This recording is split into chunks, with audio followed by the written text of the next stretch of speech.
Howdy, folks. I'm Brian. That's Amber. And here's some Reddit. Now we have to pay the fee. What's the fee? $1 million.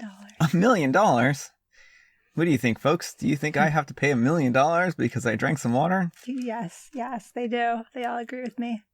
All right. Well, in that case, you folks can pay her $1 million. Please pay my fine for me.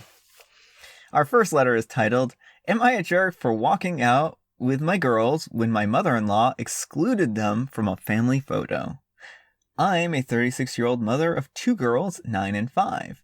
I met my now fiance, 38, 2.5 years ago. He's a good man and treats my girls well and loves them. Future mother-in-law is a generous lady, truth be told. Her family are respectful and helpful. We visit them a lot. After we got engaged, I pretty much considered this my extended family. However, my mother-in-law tends to do things that either intentionally or unintentionally hurt my feelings. For example, when there was a family dinner at a restaurant, we are not invited. On Christmas, my girls didn't receive anything from her, while the other kids in the family got gifts and cards. Also, the kids in the family get a trip once a month, but my girls never get to participate. Mother-in-law's excuses were, I forgot. This week, my future mother-in-law was doing a family photo album and was gathering family pictures from everyone. Sister-in-law and her brothers-in-law and the kids and so on and so forth. She called and asked if I could send her pictures. I thought that was nice of her. I sent them pretty much after my call with her. We were invited to her house. The entire family was there to look at the photo album because it was complete. We took turns looking at it. And when it was my turn and my girls, we were stunned. Bum, bum, bum. It turns out she picked the pictures that had just me and her son, not my girls, although we took a ton of pictures. The 4 of us, my girls, were excited, wanting to see the album, and then they asked why their pictures weren't there. I didn't even want to think about how they'd feel. I was caught off guard, otherwise I wouldn't have let them look at the album. I asked my mother-in-law why she excluded the girls, and she didn't even reply. She just ignored me. My fiancé stared at me. I felt awful and I got up. I took my girls and walked out immediately. Everyone was confused. My fiancé followed us and then we left. At home, he told me that I really shouldn't have walked out before dinner and that we should have just ignored the whole thing because who cares about a stupid photo album? Well, apparently his little girls did, and his wife. No one else, apparently, but... So I told him it's a symbol of family. The girls felt left out when all the kids' pictures were there except for the girls, and although I sent her pictures of all 4 of us as a family. He said that his mom didn't mean it and promised that this will change once we get married. And he said that he'll get everyone in line, so I shouldn't even consider this a problem. And that my girls are the light of his life, and that's the only thing that matters. And that I was overreacting to her photo album.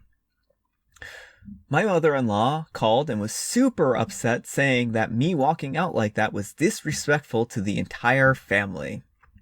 When I told her about what she did, she bluntly said, I don't want to lie to people about those girls and they aren't related to me in any way. She said she loves them and treats them well and will host their birthdays if I want, but she won't call them family. I argued with her over this and then I hung up since she didn't think that she did anything wrong. Was I in the wrong? Did I overreact? Well, I mean... I don't think that she overreacted here. No, I think that was a completely appropriate response. And when you read it as a whole, like, it sounds like the mother-in-law has consistently been excluding her daughters. Yeah. Like, all the other kids get to go on, like, a monthly trip together, and the mother's like, oh, I forgot. And, you know, everyone else gets Christmas gifts. Oh, I forgot. And now the girls are not in the family photo album. And finally, it's here she admits, oh, I don't think of them as family. Yeah. Well, and I think this is a difficult situation for OP because on one hand, she doesn't, of course, want to ruffle feathers. And, on the other hand, the mother-in-law is clearly not treating her and her children with the same kind of respect as the other kids. Well, I think the fiance here also needs to, because he says, oh, once we're married, everything will be fine. No, you need to fix it now. Like, he should have been the one to say something in front of his family. And he really needs to step up and tell the mom that this is not okay. It's not acceptable. Yeah, exactly. Otherwise, like, she's just going to keep doing this. And so I think that the mother-in-law was 100% in the wrong here, because you don't just exclude, these kids because they're not biologically yours. And I also am worried that if they have biological children, OP and her fiance of their own, that the mother-in-law is going to treat them like differently from these two daughters. And so I think really OP needs to take this seriously and needs to get her fiance on board. Yeah, I agree completely. Like, and there could be some kind of change. Like, once they're married, the mother-in-law might then consider them family, because some people are really weird about marriage. But this needs to be, this needs to be solved now. If he considers these little girls his family, then he should be just as upset by them not being included in the photo album. Yeah, and it kind of concerns me just how unconcerned he is. Yeah. He's like, oh, it's just a photo album. Is he saying, oh, they just get excluded from the trips? Oh, my mom, she's just so forgetful. Like, clearly this is intentional on her part. Yeah. And he needs to stop making excuses for her. Yeah, I agree completely. Our next story is, am I the jerk for making my daughter wear a dress for a family photo? Our family has had the tradition of retaking our family photo every year, basically since my eldest was born. My wife and I agree that it's a great tradition to uphold as we get this nice little timeline of growth. For me as well, getting the family dressed up for the whole occasion has always been satisfying. This year was a bit harder since the pandemic doesn't really allow us to safely hire a photographer.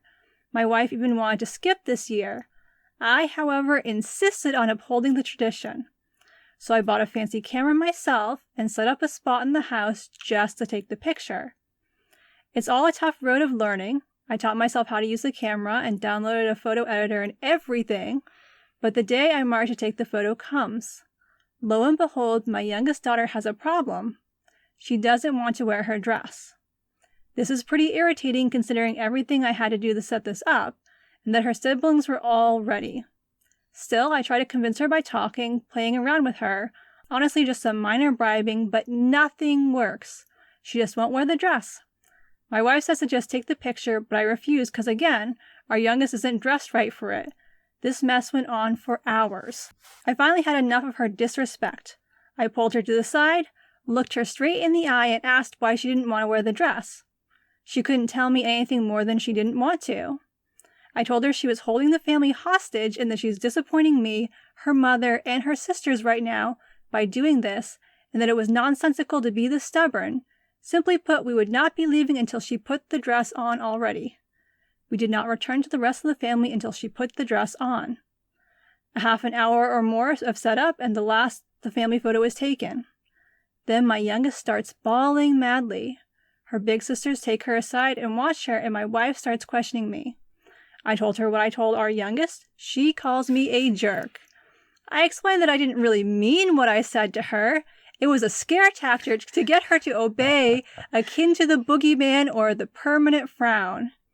Anyway, it has become this whole thing when I really just wanted to take a nice family picture. Was I being too harsh here? Mind you, this was hours of trying to get her to put the dress on. All right, so you picked this story, and you kind of wanted to pick this story for a particular set of reasons, and I thought it would be nice for you to kind of share that with folks here. Yeah, so I picked this story because I relate to it in a lot of ways. As a child, and my situation's a little bit different. When I was a kid, my mom put me in these really awkward, like, Little House on the Prairie dresses. And so one day I overheard some other girls at school, like, asking, and they were just talking among themselves. I was lucky that, like, they weren't, like, to my face bullying me, but I heard them, like, asking why I always wore these dresses. And so after that, I didn't want to wear dresses. And then there was an incident when I was in 8th grade where my mom made me wear a dress to this formal dance. It was just one that the library was hosting. I was on the Young Adult Advisory Board at the library. We had a little bit of a technical difficulty there for a second. Yeah, so my mom made me wear a dress to this dance, and, like, it didn't feel good. And then like, because I wasn't very girly at that age. And so I guess she like got pictures from the dance, like just to give to my dad. So it would have pictures of me in a dress. And it was really hurtful. Yeah. The whole thing, just because like I felt like my parents weren't respecting my wishes. They weren't valuing me as a person. They wanted kind of this pretty picture version of Amber more than they wanted me. And I was older then. I was like 13. So I really feel for this, 8-year-old girl. Mm-hmm.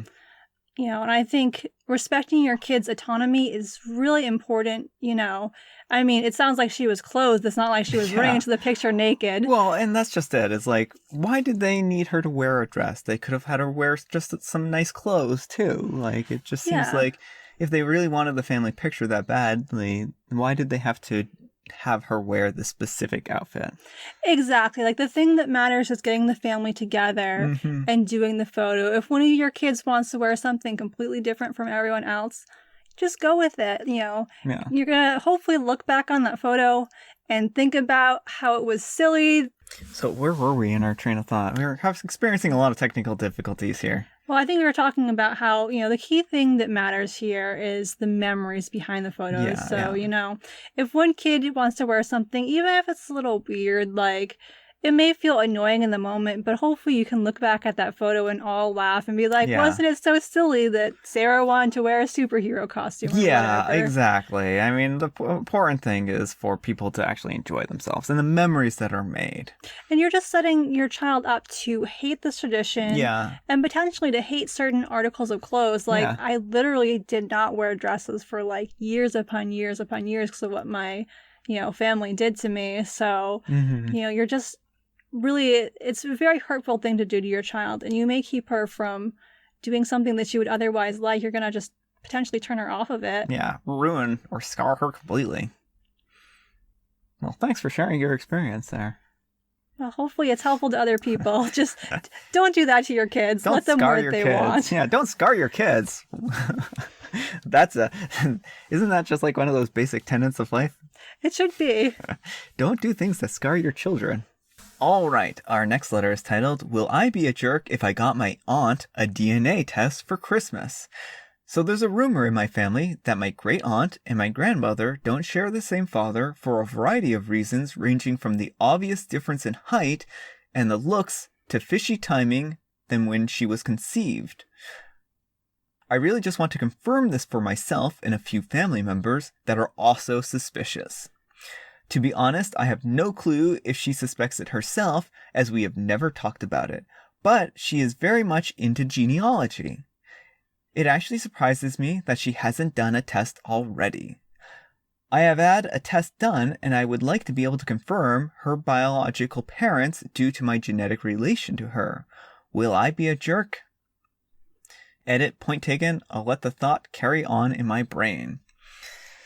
So, if she's very much into genealogy and she hasn't taken a test yet, there's probably a good chance that either one, she has taken a test and knows the results and doesn't like it, or two, she's afraid of knowing what the results are. You're probably not the first person to have thought of this. Yeah, well, it sounds like it's common gossip in your family, so she must at least suspect that's the case. Yeah. And it's either going to be a situation where she, like you said, maybe she knows and she hasn't told anyone, or it doesn't matter to her. Her family is her family, and that's that. Yeah.